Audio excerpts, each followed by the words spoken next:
Chapter है chapter number 4।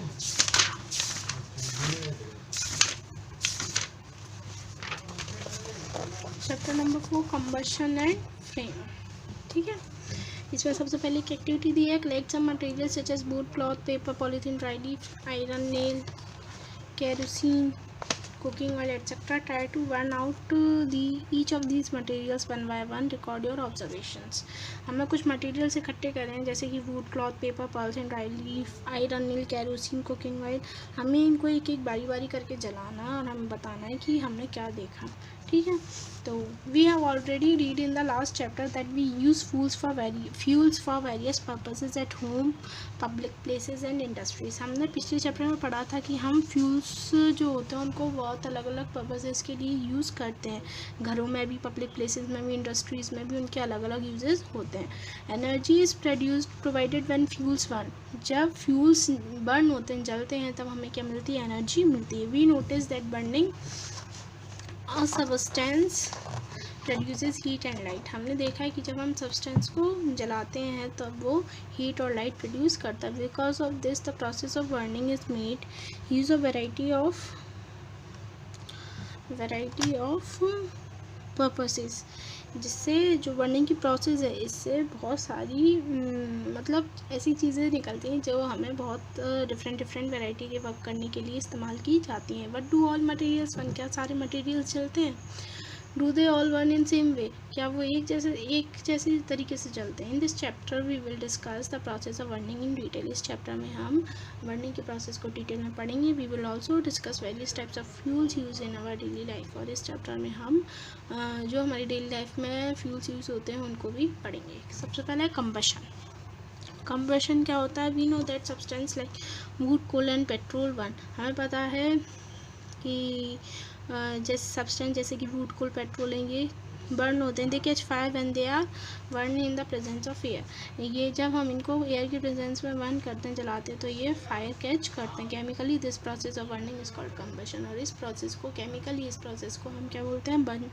Burning की इस प्रोसेस को हम कंबशन बोलते हैं। This combustion is defined as the process of burning of a substance in the presence of air or oxygen when the liberation of heat and light। इसलिए combustion की process को हम कैसे डिफाइन करेंगे? किसी भी सब्सटेंस का एयर या ऑक्सीजन की प्रेजेंस में जलना और साथ में हीट और लाइट का प्रोड्यूस करना। ऐसी प्रोसेस जिसमें जो भी सब्सटेंस है वो एयर या ऑक्सीजन के प्रेजेंस में जले और साथ में हीट या लाइट प्रोड्यूस करे, उस प्रोसेस को हम कंबशन कहते हैं। जैसे कि एक एग्जांपल है, जब हम कार्बन को ऑक्सीजन में बर्न करते हैं तो हमें कार्बन डाइऑक्साइड गैस मिलती है, साथ में हमें हीट और लाइट मिलती है। देखो, जब हमने कार्बन को ऑक्सीजन के प्रेजेंस में बर्न किया तो हमें कार्बन डाइऑक्साइड गैस CO2 मिली, साथ में हमें हीट और लाइट लिबरेट हुई। ठीक है, complete combustion takes place in the presence of sufficient oxygen. जो कंप्लीट कंबशन होता है वो सफिशिएंट ऑक्सीजन, जब हमारे पास पर्याप्त मात्रा में ऑक्सीजन होता है तभी पूरी तरीके से कंबशन होता है। ठीक है, it is accompanied by the evaluation of heat and light and this is known as exothermic reaction. ये इस प्रोसेस में क्या होता है कि जब इसके साथ साथ जब हमारे पास सफिशिएंट मात्रा में ऑक्सीजन होता है तब वो जलता है, और साथ साथ में हीट और लाइट भी उसमें इवॉल्व होती है, तो उसको हम एक्सोथर्मिक रिएक्शन बोलते हैं। On the other hand, incomplete combustion takes place when the supply of oxygen is inadequate. और इनकम्प्लीट कंबशन कब होता है? जब ऑक्सीजन की सप्लाई इनएडिक्वेट होती है। ठीक है, अब है combustible and non combustible substances. Combustible और नॉन कंबस्टिबल सब्सटेंसेस क्या होते हैं? Substances can be classified as combustible और non combustible substances depending on whether और not they can be burn. Substance को हमने कंबस्टिबल और नॉन कंबस्टिबल सब्सटेंस में डिवाइड करके रखा इस हिसाब से कि वो कैसे जलते हैं, या तो वो जलते हैं या नहीं जलते। इस हिसाब से हमें दो पार्ट्स में डिवाइड किया गया है, कंबस्टिबल और नॉन कंबस्टिबल सब्सटेंस। ठीक है, पहला है कंबस्टिबल सब्सटेंस, मतलब ज्वलनशील पदार्थ, इसको हिंदी में बोलते हैं ज्वलनशील पदार्थ। ठीक है। कंबस्टिबल सब्सटेंस और substance that burns in air to produce heat and light is called a combustible substance. ऐसे सब्सटेंस जो एयर की प्रेजेंस में, ऑक्सीजन की प्रेजेंस में जलते हैं और साथ में हीट और लाइट प्रोड्यूस करते हैं, उसको हम कंबस्टिबल सब्सटेंस कहते हैं। जैसे कि paper boat, kerosene, coal, coke, hydrogen, liquefied petroleum gas, LPG, natural gas, petrol, diesel, alcohol, ये सब क्या है? कंबस्टिबल सब्सटेंस हैं। ये ऑक्सीजन की प्रेजेंस में चलते हैं और साथ में हीट और लाइट प्रोड्यूस करते हैं, ठीक है। जैसे ये सिलेंडर्स, ये क्या है? Combustible substance. Non combustible substance क्या होते हैं? Substance that does not burn in air in is called a non combustible substance. और ऐसे सब्सटेंस जो ऑक्सीजन की प्रेजेंस में जलते नहीं हैं उनको हम नॉन कंबस्टिबल सब्सटेंस कहते हैं। Water, glass, sand, metal and cement are the examples of non combustible substance. Water, glass, sand, metal, cement, ये सब क्या है? नॉन कंबस्टिबल सब्सटेंस है। ये ऑक्सीजन की प्रेजेंस में जलते नहीं हैं, ठीक है। अब है, देखो ये दिया है सीमेंट, नॉन कंबस्टिबल सब्सटेंस। अब है conditions necessary for combustion. Combustion के लिए कौन कौन सी कंडीशंस जरूरी होती हैं? The substance which have very low ignition temperature and easily catch fire with the flame are called inflammable substance. ऐसे सब्सटेंस जिनका बहुत कम इग्निशन टेम्परेचर होता है। इग्निशन टेम्परेचर मतलब ऐसे सब्सटेंस जो बहुत कम टेम्परेचर पे ही आग को पकड़ लेते हैं, उसको हम इग्निशन टेम्परेचर कहते हैं, ठीक है। ऐसे सब्सटेंस जिनका इग्निशन टेम्परेचर बहुत कम होता है और वो आसानी से वो आग को पकड़ लेते हैं। किसके साथ? फ्लेम के साथ। मतलब जब आग को पकड़ते हैं तो साथ ही साथ में जब फ्लेम प्रोड्यूस होती है उनको हम इनफ्लेमेबल सब्सटेंसेस बोलते हैं, जैसे कि अल्कोहल, एलपीजी और पेट्रोल, ठीक है। Special care must be taken while sorting और ट्रांसपोर्टिंग इनफ्लेमेबल सब्सटेंस। जब हम इन इनफ्लेमेबल सब्सटेंस को ट्रांसपोर्ट करते हैं, स्टोर करते हैं, तो हमें इनकी स्पेशल केयर करनी पड़ती है। The lowest temperature of eight which a substance catches fire is called is ignition temperature. और सबसे कम टेम्परेचर जिस पर कोई भी सब्सटेंस फायर कैच करता है उसको हम इग्निशन टेम्परेचर बोलते हैं। डिफरेंट सब्सटेंसेस का catch fire at different temperature, so the ignition temperature of different substances is different. जो अलग अलग सब्सटेंसेस होते हैं वो अलग अलग टेम्परेचर्स पर फायर को कैच करते हैं, इसीलिए सारे सब्सटेंस का अलग अलग इग्निशन टेम्परेचर होता है। For example matchstick, a piece of wood और a tin full of kerosene do not catch fire on their own. जैसे कि एक मैचस्टिक, माचिस, वुड का पीस या फिर केरोसिन का टिन हो, वो अपने आप फायर को कैच नहीं करते। This is because the temperature of the matchstick wood and kerosene are lower than their ignition temperature. ये क्यों होता है? क्योंकि मैचस्टिक वुड और केरोसिन का जो टेम्परेचर होता है वो उनकी इग्निशन टेम्परेचर से कम होता है, ठीक है। Thus the condition necessary for combustion to take place are as follows. Combustion के लिए जो कंडीशन नेसेसरी होती हैं वो कौन कौन सी होती हैं? Presence of combustible fuel, combustible substance, combustible fuel की प्रेजेंस ऑफ ऑक्सीजन, ऑक्सीजन की presence, minimum temperature at which the fuel catches fire, ignition temperature. और उस ऑब्जेक्ट का मिनिमम टेम्परेचर होना चाहिए, इग्निशन टेम्परेचर होना चाहिए जिस पर कि वो फायर को कैच कर सके। Combustion will not occur in the absence of any one of these. Let us perform two activities. अगर इन तीनों कंडीशंस में से अगर एक भी कंडीशन नहीं होगी तो कंबशन नहीं होगा। इसके लिए हम दो एक्टिविटी परफॉर्म करते हैं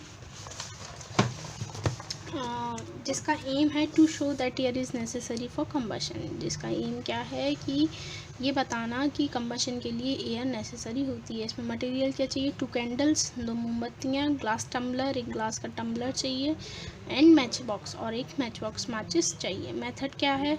light 2 candles and fix them on a table. 2 मोमबत्ती जलानी है और उन्हें टेबल पे फिक्स करना है। Now cover one of the candle with a glass tumbler. और फिर एक कैंडल को हमें ग्लास टम्बलर से ढकना, कांच के बर्तन से ढकना है। Does it get extinguished after some times? Does the uncovered candle continue burning? क्या हमने देखा कि जो जिस कैंडल को हमने ढक दिया क्या वो थोड़े समय बाद बुझ गई, या फिर जो कैंडल को हमने ढका नहीं था क्या वो जल ही रही है? ऑब्जर्वेशन, इसमें हमें क्या देखा? The covered candles burns for a little while then flickers and blow off. हमने क्या देखा कि जो कवर्ड कैंडल थी जिसको हमने ग्लास टम्बलर से ढक दिया था वो थोड़ी देर तक जली, फिर वो फ्लिकर हुई, मतलब थोड़ी उसकी लौ लुप झुप हुई और फिर उसके बाद वो बुझ गई, ठीक है, इसका कंक्लूजन क्या निकला, द कैंडल्स वन for a while using the oxygen present in the glass tumbler, जो ग्लास टम्बलर में जो ऑक्सीजन प्रेजेंट था उसकी मदद से जो कैंडल थी वो थोड़े समय तक जली, then it blows off as the oxygen present in the glass tumbler is consumed, और जब वो ग्लास टम्बलर का ऑक्सीजन पूरी तरह से कंज्यूम हो गया तब वो बुझ गई। This indicate that air is necessary for combustion, इससे हमें पता चलता है कि कंबशन के लिए एयर नेसेसरी होती है। ठीक है, अब टाइप्स ऑफ कंबशन, कंबशन के types, there are 3 types of combustion, combustion 3 types के होते हैं, रैपिड कंबशन, एक्सप्लोजन और स्पॉन्टेनियस कंबशन। ठीक है, हमें 3 को पढ़ेंगे। पहला rapid combustion, when the fuel और combustible substances catches fire rapidly और produces heat and light, it is called rapid combustion. जब भी कोई फ्यूल या कंबस्टिबल सब्सटेंस जब भी कोई फ्यूल या कंबस्टिबल सब्सटेंस फायर को इजीली कैच कर लेता है और तुरंत कैच कर लेता है, जैसे ही हम उसको फायर के पास लेकर वैसे ही जब वो आग पकड़ लेता है और साथ में हीट और लाइट प्रोड्यूस करता है तो उसको हम रैपिड कंबशन बोलते हैं। Combustion of LPG, matchstick, paper and the wick of oil lamp are examples of rapid combustion. Rapid combustion के एग्जाम्पल्स क्या हैं, combustion of LPG, matchstick, paper, wick of an oil, ये सब क्या रैपिड कंबशन के examples हैं। फिर explosion, explosion क्या होता है, the sudden reaction with the release of heat, light and sound in which large amount of gas is released is called an explosion. ठीक है, एक सडन रिएक्शन जिसमें कि बहुत सारी हीट निकले, लाइट निकले और बहुत सारी आवाज़ निकले, ठीक है, उसको हम क्या बोलते हैं, आवाज़ निकले और बहुत सारी गैस का अमाउंट निकले, बहुत लार्ज अमाउंट ऑफ गैस जब उसमें रिलीज़ हो तो उसको हम एक्सप्लोजन कहते हैं। Burning of crackers is an example of explosion, और एक्सप्लोजन का एग्जाम्पल क्या, बर्निंग ऑफ क्रैकर्स, पटाखों का जलाना। Explosion can also occur upon the application of pressure, और जब किसी चीज़ में प्रेशर ज़्यादा पड़ जाए तब भी एक्सप्लोजन हो सकता है। ठीक है, यहाँ पे एक ट्रीटमेंट है, flammable is the modern term for material that catches fire readily. ऐसे सब्सटेंस, ऐसे मटेरियल्स जो आसानी से फायर पकड़ लेते हैं उनके लिए कौन सा वर्ड यूज़ करते हैं, फ्लेमेबल, जो कि एक मॉडर्न टर्म है। Inflammable means the same thing, if material want burn easily you could say that it is not flammable और नॉन फ्लेमेबल, और इनफ्लेमेबल का मतलब भी यही होता है, बट अगर कोई मटेरियल जलता नहीं है आसानी से तो हम उसको नॉट फ्लेमेबल या फिर नॉन फ्लेमेबल कह सकते हैं। ठीक है, अब spontaneous combustion, when a material suddenly burst into flames without a application of heat, it is called spontaneous combustion. जब कोई मटेरियल अचानक से फ्लेम्स में फूटने लगे और किसी भी हीट की एप्लीकेशन के बिना, मतलब उसमें कोई हम हीट ले ही नहीं गए उसके पास, फिर भी वो अचानक से आग जलने लगे तो उसको हम क्या बोलते हैं, spontaneous combustion. For example, the ignition temperature of white phosphorus is 35 degree centigrade. If the room temperature rises above this, white phosphorus will catch fire without application of heat. जैसे कि एक एग्जांपल दिया है, जो वाइट फॉस्फोरस होता है उसका ignition temperature क्या होता है, 35 डिग्री सेंटीग्रेड। वो किसी रूम में रखा है, अगर उस रूम का टेम्परेचर 35 डिग्री सेंटीग्रेड से ज़्यादा हो गया तो जो वाइट फास्फोरस होगा वो जलने लगेगा, अगर हम उसके पास आग भी नहीं ले गए फिर भी वो जलने लगेगा। ठीक है, combustion can also be classified as complete combustion and incomplete combustion. Combustion को कंप्लीट कंबशन और इनकम्प्लीट कंबशन में भी क्लासीफाई किया गया है। कंप्लीट कंबशन क्या होता है, this type of combustion takes place when sufficient amount of oxygen is available for the fuel to burn. ये कंबशन कब होता है, जब सफिशिएंट अमाउंट ऑफ ऑक्सीजन, किसी भी फ्यूल को जलने के लिए जब सफिशिएंट अमाउंट में ऑक्सीजन होता है, ऑक्सीजन प्रेजेंट होता है, तब क्या कहते हैं, कंप्लीट कंबशन होता है। The fuel burns completely resulting in the formation of carbon dioxide and water. जो फ्यूल होता है वो पूरी तरीके, इसमें जो फ्यूल होता है वो पूरी तरीके से जल जाता है और साथ ही साथ कार्बन डाइऑक्साइड और वाटर भी बनाता है। ठीक है, many magician use paper and extra oxygen molecules, this paper will burn completely leaving no traces when burn. बहुत सारे मैजिशियंस ऐसे होते हैं जो पेपर इस्तेमाल करते हैं एक्स्ट्रा ऑक्सीजन मॉलिक्यूल्स के साथ में, उससे क्या होता है, ये जो इस पेपर होता है वो जल जाता है और बाद में अपने साथ कोई भी उसके ट्रेसेस नहीं छोड़ता, मतलब कोई भी राख वगैरह नहीं छोड़ता है। ये देखो, ये होता है कंप्लीट कंबशन, जिसमें ऑक्सीजन हमें पर्याप्त मात्रा में मिल रहा है, सफिशिएंट क्वान्टिटी में मिल रहा है। ठीक है, complete combustion produces on complete combustion produces a more orange or blue flame. जो कंप्लीट कम्बशन जब होता है तब ऑरेंज और ब्लू फ्लेम्स बनती हैं. ज़्यादातर कौन सी फ्लेम्स बनती हैं? ऑरेंज और ब्लू फ्लेम्स बनती हैं. ठीक है. अब है incomplete combustion.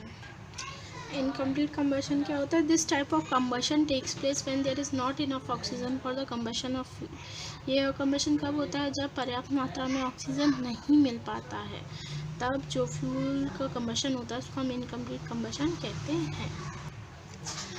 This can sometimes leads to the production of carbon monoxide which is very harmful to the human body. कभी कभी क्या होता है, जब इनकम्प्लीट कम्बशन होता है तो कार्बन मोनोऑक्साइड गैस प्रोड्यूस होती है जो कि हमारी ह्यूमन बॉडी के लिए बहुत हार्मफुल रहती है. Incomplete combustion will produce a yellow flame. और जो इनकम्प्लीट कम्बशन होती है उसमें येलो फ्लेम प्रोड्यूस होती है. An example of an incomplete combustion is a burning of paper because there are remnants of ash. और इनकम्प्लीट कम्बशन का example क्या है? Burning of paper. पेपर को जलाना, क्योंकि इसमें बाद में ऐश बच जाती, जो राख होती वो बच जाती. देखो ये इनकम्प्लीट कम्बशन है.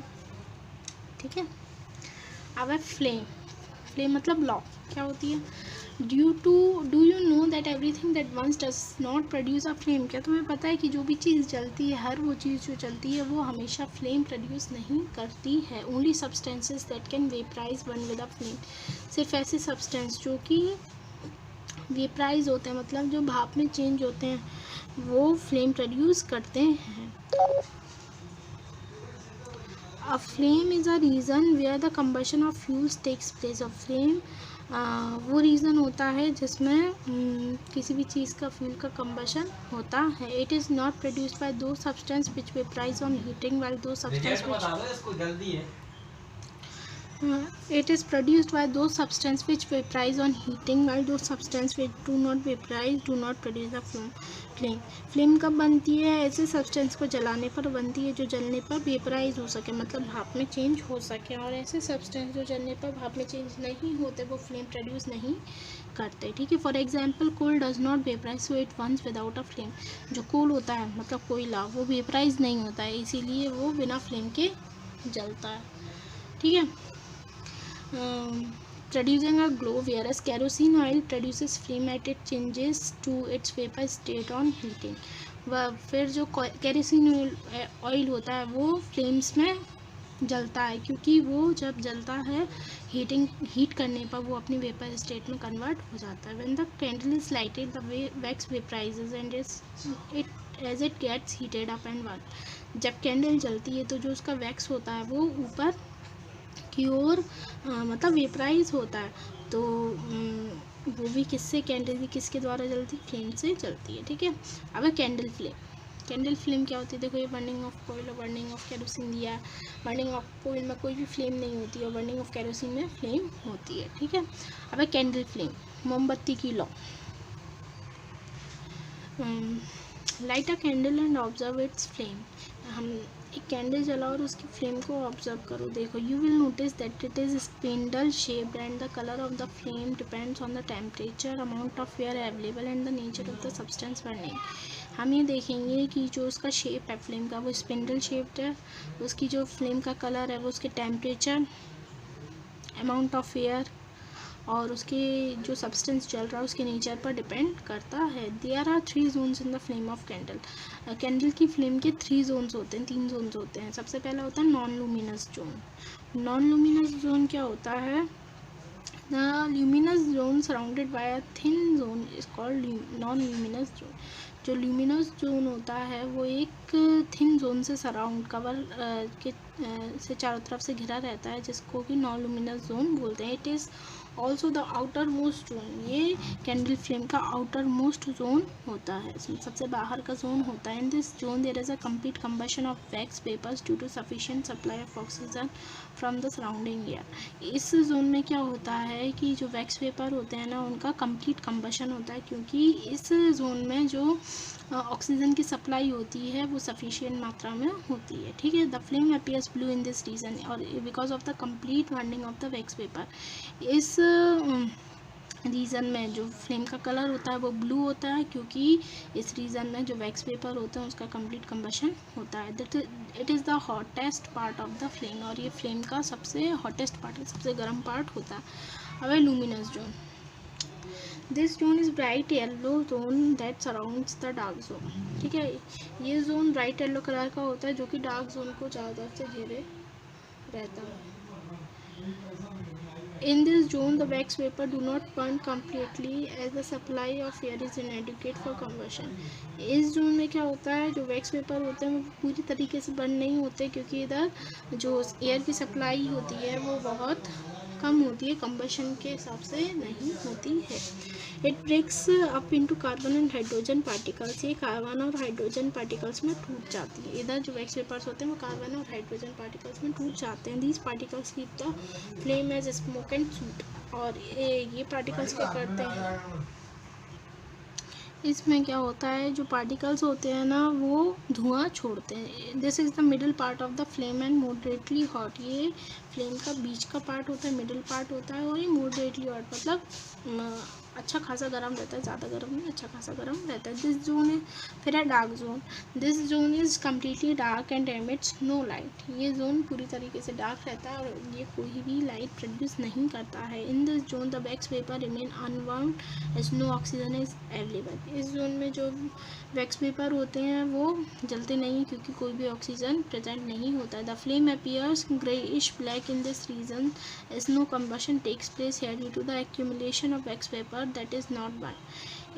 ये फ्लेम्स ग्रेइश ब्लैक कलर की दिखती है, क्योंकि इसमें कोई कंबशन नहीं होता, क्योंकि इसमें जो वैक्स पेपर होते हैं वो जलते नहीं हैं। It is the innermost zone and also the least hot part of the flame. ये फ्लेम का सबसे अंदर का जोन होता है, इनरमोस्ट जोन होता है, और सबसे कम गर्म पार्ट होता है। ठीक है, यहाँ पे एक एक्टिविटी दी है, इसका एम क्या है, to test the structure of candle flame. Candle flame का स्ट्रक्चर कैसे टेस्ट करें। इसमें मटेरियल्स चाहिए, आप candle, a narrow glass tube, tongs, glass slide and a thin copper wire. Candle चाहिए, ग्लास ट्यूब चाहिए, स्ट्रॉन्ग्स मतलब चमीटा चाहिए, ग्लास स्लाइड चाहिए और थिन कॉपर वायर चाहिए। मेथड क्या है इसकी, लाइट अ कैंडल, कैंडल को जलाओ, do not keep it in airy places, the flame should not flicker. इसको एयरी प्लेस पर नहीं लिखना है, क्योंकि जैसे कि फ्लेम जो फ्लिकर ना हो। Can you see 3 zones clearly, क्या आपको तीनों जोन दिख रहे हैं, नहीं दिख रहा है तो take a narrow glass tube with tongs and introduce one of its end and the dark zone of the flame। फिर क्या करो, टोंग्स की हेल्प से, चमटे की हेल्प से ग्लास ट्यूब को उसके डार्क जोन के एक एंड तक ले जाओ। Now bring the lighted candle near the other and of the tube.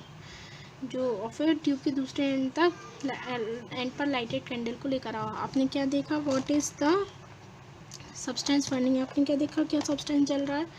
Take a clean glass side with a pair of tongs and introduced it into the luminous zone. फिर क्या करना है, clean glass side लेनी है, उसको tongs की help से luminous zone तक ले जाना है। ठीक है, has a circular black ring formed on the slide. क्या स्लाइड पर एक काले रंग की रिंग फॉर्म हो रही है, गोल गोल रिंग फॉर्म हो रही है। What is this black substance, ये ब्लैक सब्सटेंस क्या है। Next, take a thin copper wire with a pair of tongs introduced its tip in just inside the flame for a few seconds। फिर हमें क्या करना है, एक पतली सी कॉपर की वायर लेनी है, उसको चमीटे की हेल्प से, टोंग की हेल्प से फ्लेम की टिप मतलब सबसे ऊपर तक ले जाना है, कुछ सेकंड के लिए वहाँ पर रखना है। Does the wire tip take longer to become red hot first. क्या जो वायर टिप है उसने कितना समय लिया लाल कलर का होने में। ठीक है, ऑब्जर्वेशन ऑफ देखो, ये डार्क जोन के लिए किया था, एक ल्यूमिनस जोन के लिए और एक नॉन ल्यूमिनस जोन के लिए। ऑब्जर्वेशन और कंक्लूजन क्या है, in the first case the upper end of the tube will be lit up. First case में क्या हुआ, जो ट्यूब का अपर एंड था वो जलने लगा। The wax paper present in the inner zone rises up, flows up the tube and serve as the fuel for this second flame. जो वैक्स पेपर थे इनर जोन में वो उठने लगे, ट्यूब्स में बहने लगे, और जो फ्लेम थी वो फ्यूल का काम करने लगी। ठीक है, in the second case a dark black ring is formed on the glass tube.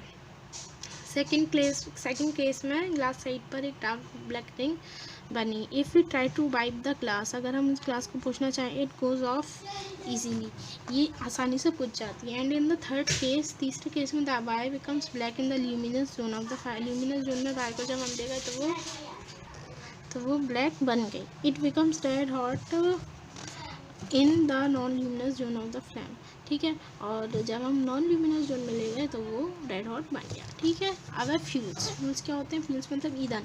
A fuel is a substance which give heat energy on combustion in the presence of oxygen. Fuel एक ऐसा substance होता है जब oxygen की presence में जब हम उसका कंबशन करवाते हैं तो वो हमें हीट एनर्जी देता है, ठीक है। It contains carbon and hydrogen as main combustible elements, और फ्यूल में कार्बन और हाइड्रोजन मेन कंबस्टिबल एलिमेंट्स के रूप में मौजूद होते हैं। It comes in different forms, ये अलग अलग तरह के फॉर्म्स में आता है, ठीक है।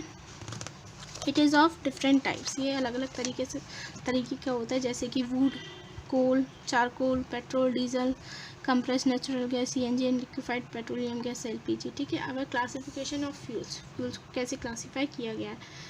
Fuels can be classified on the basis of their physical state as solid, liquid and gas. Fuels को उनकी फिजिकल स्टेट, सॉलिड, लिक्विड और गैस के बेसिस पर क्लासीफाई किया गया। On the basis fuels can be of following types, इस हिसाब से जो फ्यूल्स होते हैं वो अलग अलग तरीके से होते हैं। पहला होता है सॉलिड फ्यूल। सॉलिड फ्यूल्स क्या होते हैं? सॉलिड फ्यूल्स लीव सम ऐश और residue after combustion. Solid fuels जितने भी होते हैं वो कंबशन के बाद कुछ ऐश या फिर अपना कुछ रेसिड्यू, राख या फिर भी कुछ भी चीज़ बाद में छोड़ते हैं। They need large space for storage, और इनको स्टोरेज के लिए ज़्यादा जगह चाहिए रहती है। Wood, charcoal, cow dung, agricultural waste and coal are the examples of solid fuels. और सॉलिड फ्यूल्स के एग्जाम्पल कौन कौन से हैं? Wood, charcoal, cow dung, agricultural waste, coal, ये सब सॉलिड फ्यूल्स के एग्जाम्पल्स हैं। अब लिक्विड फ्यूल्स। लिक्विड फ्यूल्स क्या होते हैं? Most of the liquid fuels in use are the hydrocarbons which exist in the liquid phase at room temperature. जितने भी लिक्विड फ्यूल्स होते हैं वो ज़्यादातर हाइड्रोकार्बन्स रहते हैं जो कि रूम टेम्परेचर पर लिक्विड फॉर्म में रहते हैं। They do not leave any residue after burning, ये जलने के बाद कोई भी रेसिड्यू नहीं छोड़ते हैं। कैरोसिन, पेट्रोल, डीजल, ये क्या लिक्विड फ्यूल्स के एग्जाम्पल होते हैं, ठीक है। अब है next gaseous fuel. Gaseous fuel क्या होता है? Some of the gaseous fuels exist naturally at room temperature and some are made by the treatment of coal. कुछ गैसियस फ्यूल ऐसे होते हैं जो कि रूम टेम्परेचर पर नेचुरली क्या करते हैं, कुछ ऐसे होते हैं जो कि कोल से बनाए जाते हैं। Biogas, natural gas and compressed natural gas are some commonly used gaseous fuel. Biogas, natural gas और कंप्रेस्ड नेचुरल गैस, सीएनजी, ये कुछ ऐसे गैसियस फ्यूल्स हैं जो कॉमनली हम यूज़ करते हैं, ठीक है। अगर रिन्यूएबल फ्यूल्स। रिन्यूएबल फ्यूल्स क्या होते हैं? These can be used over a long period of time as they get replenished readily. ये फ्यूल्स क्या होते हैं? ये लंबे समय तक यूज़ किए जाने वाले फ्यूल्स होते हैं क्योंकि ये आसानी से ख़त्म नहीं होते। फॉर एग्जांपल्स जैसे कि fuels obtained from agricultural waste, forest and animals waste like cow dung. जैसे कि जो भी फ्यूल्स हमें एग्रीकल्चरल वेस्ट या फॉरेस्ट से मिलते हैं या फिर जो एनिमल वेस्ट, काऊ डंग से जो हमें फ्यूल मिलता है वो। नॉन रिन्यूएबल्स ऑफ फ्यूल्स क्या होते हैं? These fuels are derived from non renewable sources of fossil fuels, coal, petroleum and natural gas which get exhausted over a period of time. ये फ्यूल्स कहाँ से आए हैं? जो भी नॉन रिन्यूएबल फॉसिल फ्यूल्स हैं जैसे ये कोल, पेट्रोलियम और नेचुरल गैस, वहाँ से बनते हैं जो कि एक पीरियड के बाद ख़त्म हो जाते हैं। They can not be replenished readily as they take million of years to form, और ये तुरंत नहीं बनते क्योंकि इनको बनने के लिए बहुत मिलियंस ईयर्स का टाइम चाहिए होता है, ठीक है। अब efficiency of fuel. Efficiency of fuel क्या होती है? The amount of heat liberated when unit mass of a fuel is burn gives us a measure of efficiency of fuel.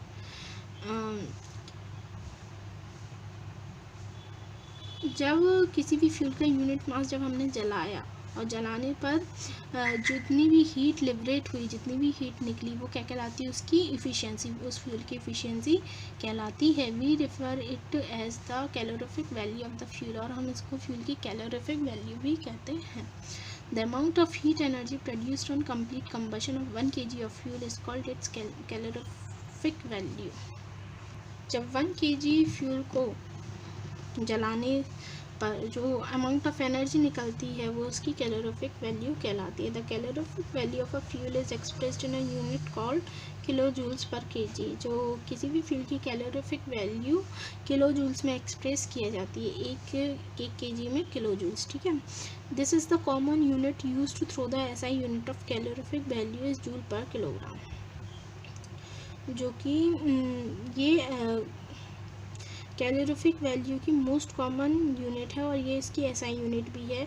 और एसआई यूनिट क्या होती है कैलोरीफिक वैल्यू की? Joule per kilogram, ठीक है। Calorific value of some fuels is given in table. और कुछ fuels की कैलोरीफिक वैल्यू यहाँ पर दी हुई है, जैसे वुड है, वुड की कैलोरीफिक वैल्यू 17,000 टू 22,000, कोल की 25,000 to 33,000, coke 34,000, petrol 45,000, kerosene 45,000, diesel 45,000, methane 55,000, CNG 50,000, LPG 55,000, biogas 35,000 to 40,000, hydrogen 1,50,000 और काऊ डंग केक 7,000, ठीक है। ये कैलोरीफिक वैल्यूज थी डिफरेंट फ्यूल्स की। अब है characteristic of an ideal fuel. Ideal fuel की कैरेक्टरिस्टिक बहुत अच्छे। आइडियल फ्यूल की कैरेक्टरिस्टिक क्या है? When selecting an ideal fuel for domestic or industrial purposes, we should keep in mind that the fuel selected must possess the following characteristic property. जब भी हम किसी डोमेस्टिक या इंडस्ट्रियल पर्पस के लिए फ्यूल सेलेक्ट करते हैं तो हमारे दिमाग में हमेशा में ध्यान रखना चाहिए कि उसमें नीचे दी गई सारी प्रॉपर्टीज़ होनी चाहिए। पहली कौन सी है? The fuel should have high calorific value. उस फ्यूल की कैलोरीफिक वैल्यू हाई होनी चाहिए। The fuel should have proper ignition temperature. Fuel का इग्निशन टेम्परेचर प्रॉपर होना चाहिए। The rate of combustion should be balanced and moderate. जो भी combustion की रेट है वो बैलेंस्ड होनी चाहिए और मॉडरेट होनी चाहिए। The content of non volatile substance should be as low as possible. और जो नॉन वॉलेटाइल सब्सटेंस का कंटेंट है वो कम से कम होना चाहिए। There should be no poisonous और residue by products on combustion. और कंबशन के बाद कोई भी पॉइजनस रेसिड्यू नहीं बचना चाहिए, ठीक है। The fuel should be easily available in plenty and at a low cost.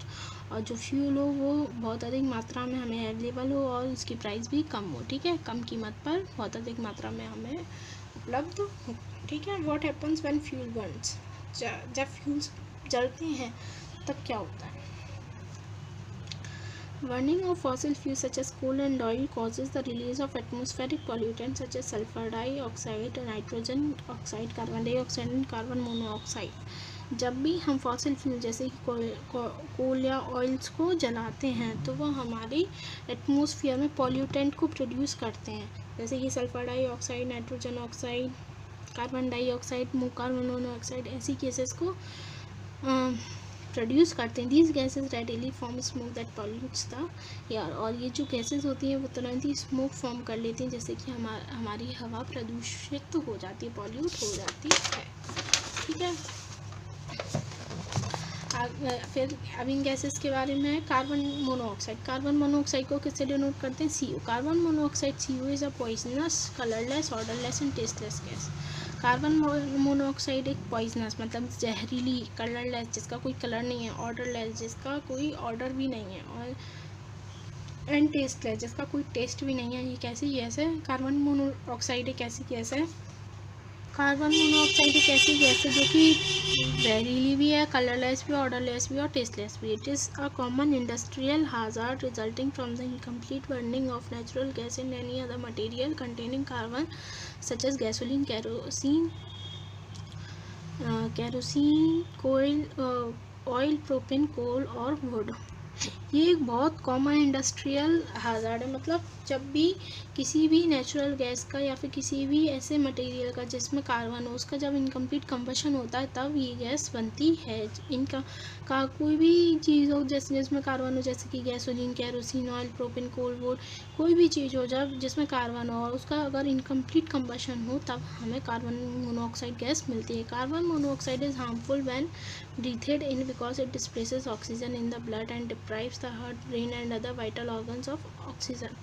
ठीक है। कार्बन मोनोऑक्साइड बहुत हार्मफुल गैस है, अगर हमने इसको ब्रीथ कर लिया तो ये हमारी ब्लड में से ऑक्सीजन को डिस्प्लेस कर देगी, जैसे कि हमारा हार्ट, ब्रेन और जो भी वाइटल ऑर्गन्स हमारी बॉडी के उसमें से ऑक्सीजन चला जाएगा। ठीक है।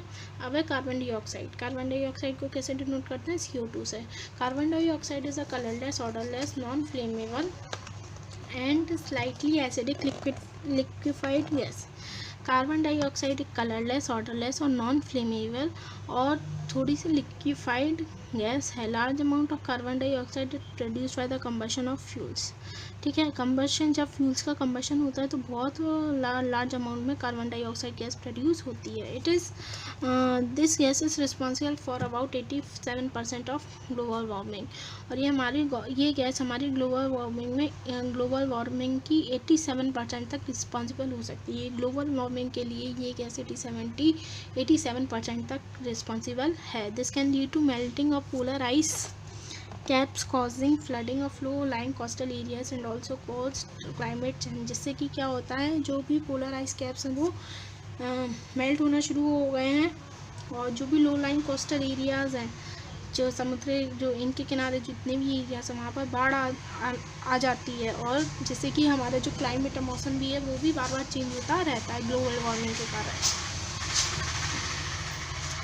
अब है oxides of sulphur and nitrogen. Sulphur और नाइट्रोजन के oxides. Oxides of sulphur and nitrogen are released into air when fossil fuels such as carbon and coal are burned in power plants to produce electricity.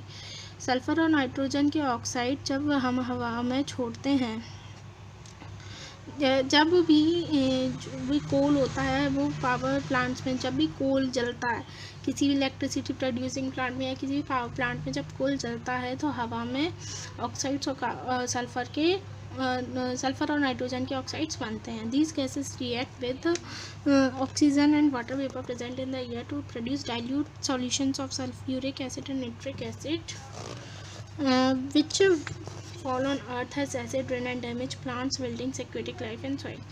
और ये gases जब हवा में मिलती हैं तो ये ऑक्सीजन और वाटर वेपर से रिएक्शन करती हैं, जैसे कि ये डाइल्यूट सल्फ्यूरिक एसिड्स और नाइट्रिक एसिड बनाती हैं, और जब ये अर्थ पर गिरती हैं एसिड रेन के रूप में ये अर्थ पर गिरती हैं, जिससे कि प्लांट्स, बिल्डिंग और एक्वेटिक लाइफ और सॉइल, मिट्टी सबको ख़राब कर देती हैं। ठीक है। अब है suspended particulate material. Particulate material is a mixture of carbon particles that can adverse affect human health, damage materials and form atmospheric mist that degrades visibility. Particulate material carbon particles का एक ऐसा मिक्सचर है जो कि हमारी human health पे बहुत, जिसका असर पड़ता है, डैमेज, हमारे मटेरियल्स को डैमेज करता है, और जो विजिबिलिटी होती है एटमॉस्फेयर में, जो विजिबिलिटी होती है उसको भी कम करता है। It includes dust, dirt, suit, smoke and liquid droplets directly emitting into the air by the sources such as power plants, cars, construction activities, fires and natural wind blown dust. ये इसमें dust, dirt, suit, smoke होता है, और बहुत सी liquid droplets होती हैं जो कि एयर के सोर्सेज से मिलकर बनी होती हैं। ये कैसे बनती है? जब पावर प्लांट्स, कंस्ट्रक्शन, कार्स, इनमें जब फायर लगती है तब ये चीज़ें बनती हैं। ठीक है।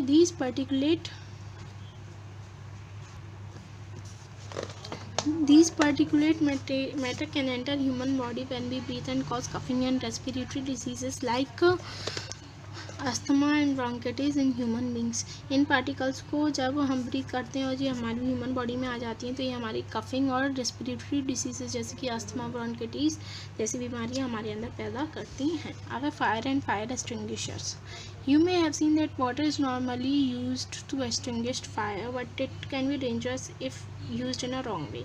हमने ज़्यादातर देखा है कि आग बुझाने के लिए पानी का इस्तेमाल किया जाता है, बट अगर हमने इसका गलत तरीके में इस्तेमाल किया तो ये हमारे लिए बहुत ख़तरनाक हो सकता है।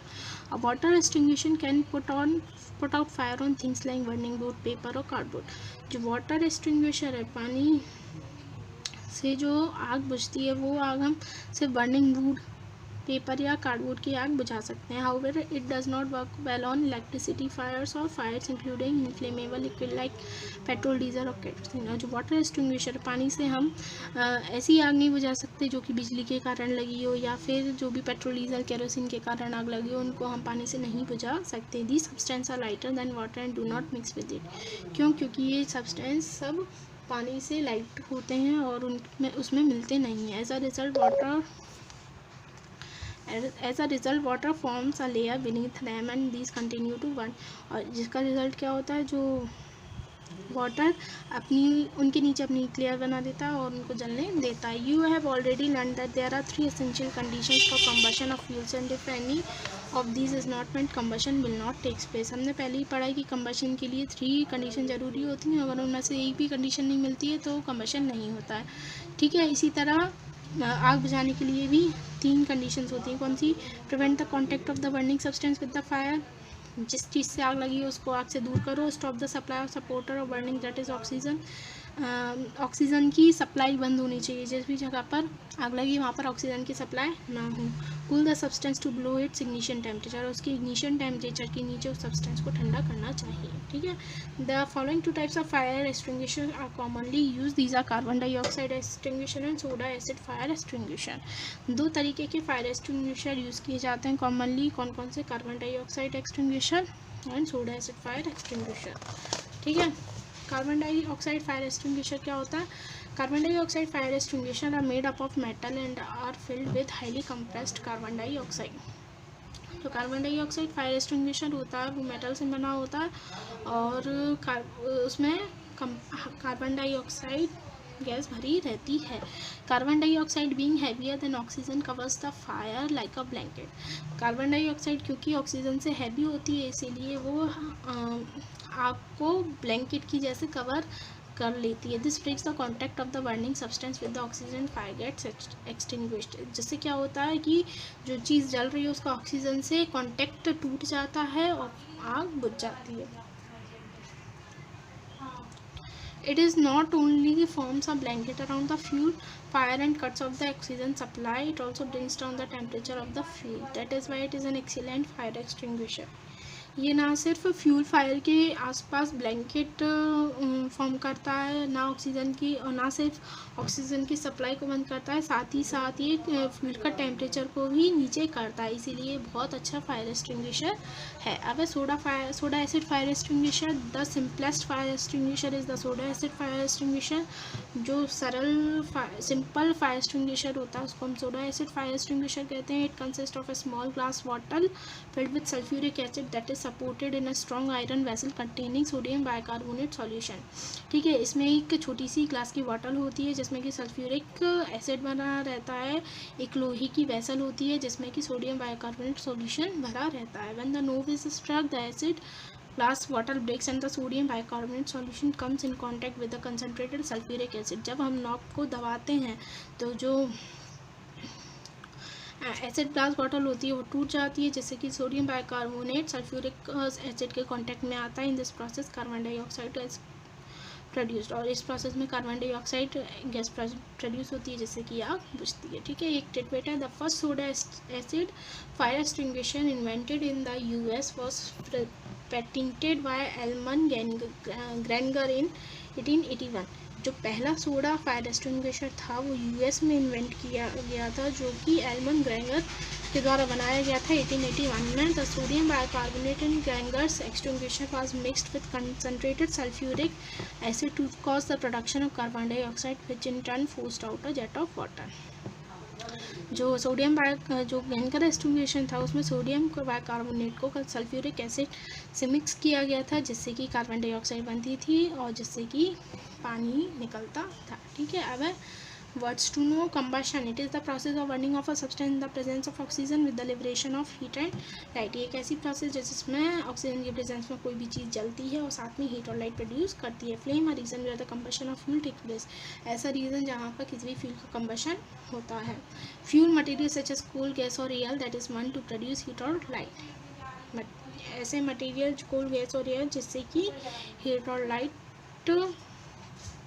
जलने पर हीट और लाइट प्रोड्यूस होती है। एक्सप्लोजन और spontaneous combustion along with the evolution of heat, light और साउंड। और एक्सप्लोजन क्या होता है, एक ऐसा स्पॉन्टेनियस कंबशन होता है जिसके साथ साथ हीट, लाइट और साउंड का इवोल्यूशन होता है।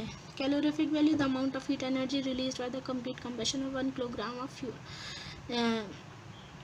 1 किलोग्राम फ्यूल का जब कंप्लीट कंबशन होता है तो जो अमाउंट ऑफ हीट एनर्जी निकलती है उसको हम कैलोरीफिक वैल्यू कहते हैं। ठीक है, आगे है rapid combustion, combustion in which large amount of heat and light energy are released and often result in fire.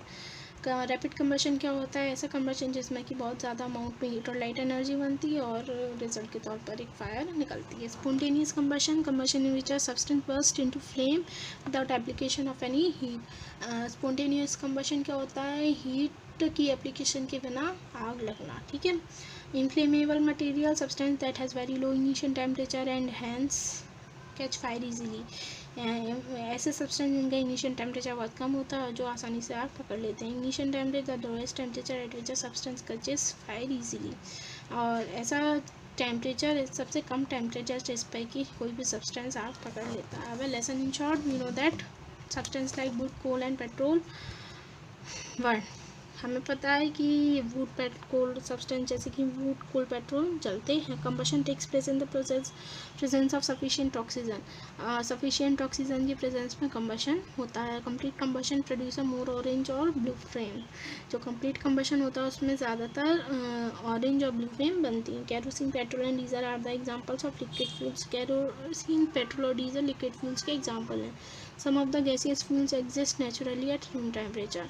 कुछ गैसियस फ्यूल्स ऐसे हैं जो रूम टेम्परेचर गैस के फॉर्म में होते हैं। Large number of carbon dioxide is produce by the combustion of fuels. Fuels की combustion से बहुत लार्ज अमाउंट में कार्बन डाइऑक्साइड गैस बनती है। Carbon dioxide gas is responsible for about 87% of global warming. Carbon dioxide gas global warming के लिए 87% तक जिम्मेदार है। Carbon dioxide being heavier than oxygen covers the fire like a blanket. Carbon dioxide oxygen से भारी होती है जिससे कि वो आग को ब्लैंकेट की तरह कवर कर लेती है। The simplest fire extinguisher is the soda acid fire extinguisher. जो सिंपलेस्ट फायर एक्सटिंग्विशर है उसको हम सोडा फायर एक्सटिंग्विशर कहते हैं। ठीक है, अब exercise match the column. Rapid combustion, rapid combustion क्या होता है, the combustible substance catches fire very rapidly. Spontaneous combustion, a substance suddenly bursts into flames. Complete combustion, formation of carbon dioxide and water. Luminous zone, a bright yellow zone that's around the dark zone. Dark zone,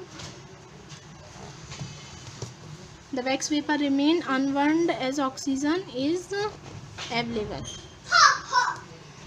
Calorific value measures the energy of a fuel. Ignition temperature, the lowest temperature at which a material catches fire. ठीक है, अब tick the correct. Energy is provided when fuels burn. Combustion takes place in the presence of sufficient oxygen. Combustion of LPG is an example of rapid combustion and explosion can occur also occur upon the application of pressure. ठीक है, incomplete combustion will produce a yellow flame. Kerosene, petrol and diesel are the examples of liquid fuels. Large amount of dash is produced when the combustion of fuels. जब combustion होता है fuels का तो क्या produce होती है, carbon dioxide produce होती है। ठीक है, अब है answer the following questions in brief. What is combustion, give an example. Combustion क्या है उसके एग्जांपल्स लिखिए। Differentiate between combustible and non combustible substances. Combustible और नॉन कंबस्टिबल सब्सटेंसेस में अंतर बताना है। ठीक है, और उनके एग्जांपल्स भी लिखने हैं। What is the characteristic of explosion, explosion की कैरेक्टरिस्टिक क्या है। What is calorific value of a fuel, fuel की कैलोरीफिक वैल्यू क्या है। Define the term ignition temperature, give an example. Ignition temperature को डिफाइन करना है, उसके एग्जांपल देने हैं। Right the types of fuels in nature, और नेचर में कितने टाइप्स के फ्यूल्स हैं ये हमें लिखना है। Answer the following questions in details. Describe the classification of fuels, explain each of them. Fuels का क्लासिफिकेशन कैसे किया गया वो डिफाइन करना और हर एक को एक्सप्लेन करना। ठीक है, नेक्स्ट है what are the conditions necessary for combustion to takes place. Combustion के लिए कौन कौन सी कंडीशंस नेसेसरी होती हैं वो लिखना है। ठीक है। Next differentiate between complete combustion and incomplete combustion. Complete combustion and incomplete combustion में क्या डिफरेंस होता है। What is the soda acid fire extinguisher. Soda acid fire extinguisher क्या होता है। Explain the different zones of candle flame with the help of diagram. और diagram की मदद से हमें कैंडल के डिफरेंट जोन्स को एक्सप्लेन करना है। इन सब के आंसर्स आप खुद देंगे चैप्टर में से, फिर नेक्स्ट क्लास में हम चेक करेंगे। ठीक है। अब ये क्रॉसवर्ड पजल्स है, क्रॉसवर्ड पजल है, इसको हमें सॉल्व करना है। पहले हम जाएंगे क्रॉस में। The process of burning of fuel in nature, combustion. Region where combustion of fuels takes place, second number पे आएगा, सॉरी थर्ड नंबर पे आएगा फ्लेम। फिर फिफ्थ नंबर पे this gas is necessary for combustion, oxygen. Six number पे आएगा the colour of the outer most zone of the candle, blue. Eighth number पे it can not be use in case of electrical fire extinguisher. ठीक है। फिर down में आएगा coal gas और oil. Second number पे coal gas and oil are use to burn produce heat और power, तो आएगा fuels. The evolution of heat light and sound, explosion. It is a bright yellow zone that surrounds dark zone luminous. ठीक है, ये chapter complete.